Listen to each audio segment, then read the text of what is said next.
Hello everyone, welcome back again on Back to Physics. Today we will derive electrical resistance formula with the help of drift velocity. Drift velocity से related हम कुछ relations को पहले derive कर चुके हैं, जो कि क्या है, first relation is drift velocity का रिलेशन है which is V D is equal to minus E tau upon M.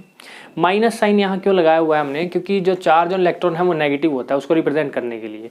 और अगले रिलेशन में जो है हमने माइनस साइन को नेगलेक्ट कर दिया है.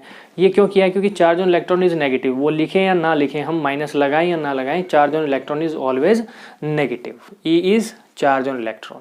So second relation is relation of drift velocity with electric potential V, equation number 2. Third relation is electric current and drift velocity का relation है, equation number 3.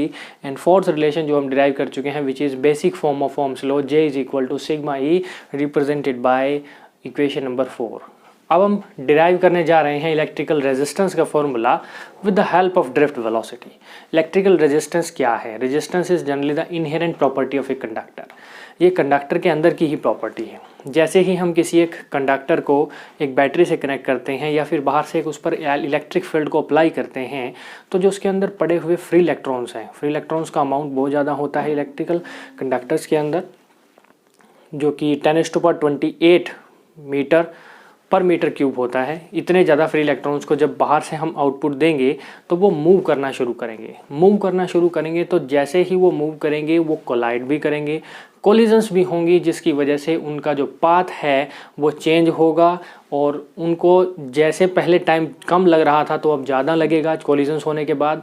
तो इसकी वजह से कंडक्टर के अंदर अपने आप ही एक रेजिस्टेंस पैदा हो जाएगा, जनरेट हो जाएगा, which is known as electrical resistance, जो कि किसको अपोज करेगा? It will oppose the flow of electric charge, और you can say it will oppose the flow of electric current. क्योंकि जैसे ही कोलिजन्स होंगी इलेक्ट्रिक चार्जेस को जाने में परेशानी होगी और ज़्यादा से ज़्यादा चार्जेस जाने के बजाय कम चार्जेस वहाँ से क्रॉस होंगे उस एरिया से, क्योंकि कोलिजन्स हो रही हैं, स्पीड कम हो रही है, एक्सेलरेशन डिक्रीज हो रही है, फिर से इलेक्ट्रॉन स्टार्ट कर रहा है. इसलिए ज़्यादा से ज़्यादा वो कोलिजन्स होने की वजह से उसके अंदर एक इलेक्ट्रिकल रेजिस्टेंस जनरेट हो जाएगा which opposes the flow of electric current. So electrical resistance को अगर हम समझें ओम्स लॉ की फॉर्म में, तो वो क्या होता है? Electrical resistance is the ratio of electric potential to the electric current of a conductor. Electrical resistance और कुछ नहीं, इट इज़ द रेशो है इलेक्ट्रिक पोटेंशियल डेल्टा वी की और करंट आई की, और you can say V upon I. Delta V is change in electric potential. So ये एक रेशो है दोनों की, इलेक्ट्रिक पोटेंशियल की और इलेक्ट्रिक करंट की.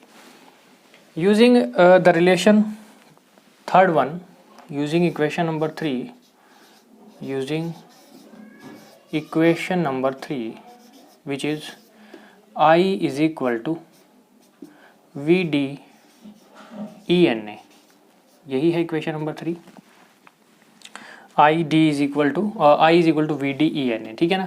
यहाँ पर हम ड्रिफ्ट वेलोसिटी की वैल्यू रख सकते हैं. यस, जो भी वैल्यू आप चाहें वो रख सकते हैं. इसको रखना चाहें इसको रख लें, इसको रखना चाहें इसको रख लें, बट हमें चाहिए कि किस टर्म्स में, क्योंकि हम पोटेंशियल निकालना चाह रहे हैं रेजिस्टेंस और करंट की टर्म्स में, तो हमें ये वैल्यू चाहिए क्योंकि इसमें पोटेंशियल है, वी है इसके अंदर, इस रिलेशन में. उसको रख सकते हैं आप, कोई बात नहीं. उसमें फिर ई की वैल्यू को दोबारा फिर रखना पड़ेगा आपको, V by L. E is V by L, E को वी बाई एल रख लें, कोई बात नहीं, वैसे रख लें आप, बट हम डायरेक्ट रख रहे हैं वी डी की वैल्यू ये वाली इक्वेशन नंबर 2 से. So I will be equal to, current I is V D की वैल्यू हम रख रहे हैं ये E V upon M L into tau. ठीक है, और साथ ही साथ उसमें पहले से पड़ा हुआ है ई एन ए. ठीक है, जो अमाउंट बनता है उसको लिख लेंगे. ई इंटू ई कितना हो जाएगा? ई स्क्वायर, और पोटेंशियल को हम इसमें से अलग कर लेंगे और बाकी चीज़ों को अलग कर लेंगे. This will be E square tau, potential अलग ले जा रहे हैं, E square tau N A upon M L into V. ठीक है, ये पोटेंशियल हमने अलग कर लिया है.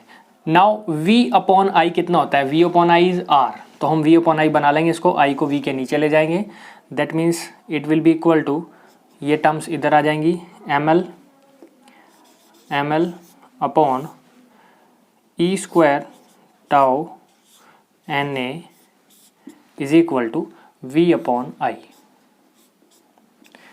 और वी अपॉन आई होता क्या है? V upon I is R resistance, which implies V upon I is equal to R, where R is electrical resistance. We have find out here with the help of drift velocity, where resistance R की जो value आई है वो आई है ml upon NE² tau A. This is the value of electrical resistance we have calculated. ठीक है, अब हम पढ़ेंगे factors affecting electrical resistance of a conductor.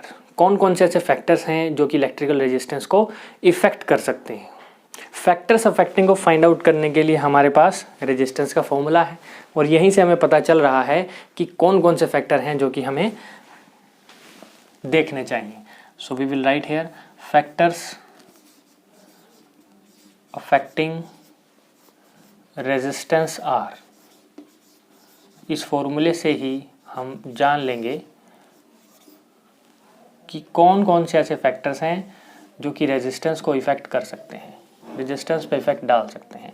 Resistance का जो फॉर्मूला है वो हम जानते हैं, हमें पता है resistance R is equal to हमारे पास आया है ml upon NE² tau A।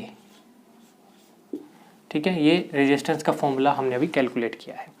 इसी से हमें पता चल जाता है। देखिए इनमें कुछ चीज़ें कांस्टेंट हैं। रेजिस्टेंस किस चीज़ पर डिपेंड नहीं कर सकता, इनके ऊपर रेजिस्टेंस चेंज नहीं हो सकता। सबसे पहली चीज़ तो m क्या है, mass of electron. Mass of electron क्या इस पर डिपेंड करेगा, वो तो कांस्टेंट है, दैट मीन्स इस पर डिपेंड नहीं करेगा। फिर उसके बाद है E स्क्वायर है इसमें, E is charge on electron. Charge on electron पे इफेक्ट करेगा नहीं, ये भी कांस्टेंट है, नेगेटिव ही है चार्ज ऑफ इलेक्ट्रॉन। ठीक है ना।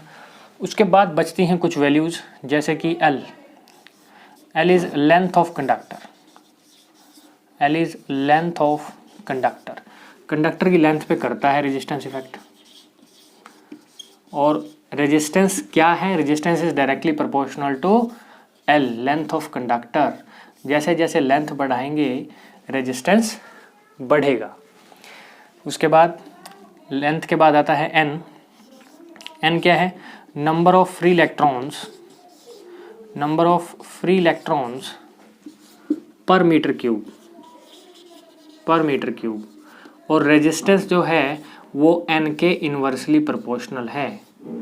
दैट मीन्स अगर नंबर ऑफ इलेक्ट्रॉन्स पर मीटर क्यूब बढ़ेंगे तो रेजिस्टेंस घटेगा।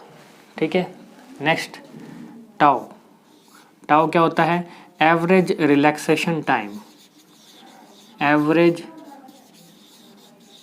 रिलैक्सेशन टाइम किसका एवरेज रिलैक्सेशन टाइम है, ये टू कोलिजन्स का। जब भी दो फ्री इलेक्ट्रॉन्स कोलाइड करेंगे उनके बीच का टाइम है ये, तो that means it is inversely proportional to tau. यानी कि अगर दो कोलिजन्स के बीच का एवरेज रिलैक्सेशन टाइम घटेगा तो रेजिस्टेंस बढ़ेगा। नेक्स्ट जो लास्ट टर्म इसमें बचे हमारे पास वो है A is the area of conductor.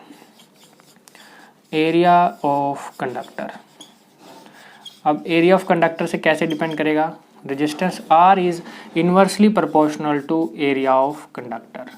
That means हम कह सकते हैं कि जैसे जैसे एरिया ऑफ कंडक्टर बढ़ेगा, area of cross section of conductor बढ़ेगा, रेजिस्टेंस घटेगा। ठीक है। So these are the some factors on which resistance of a conductor depends.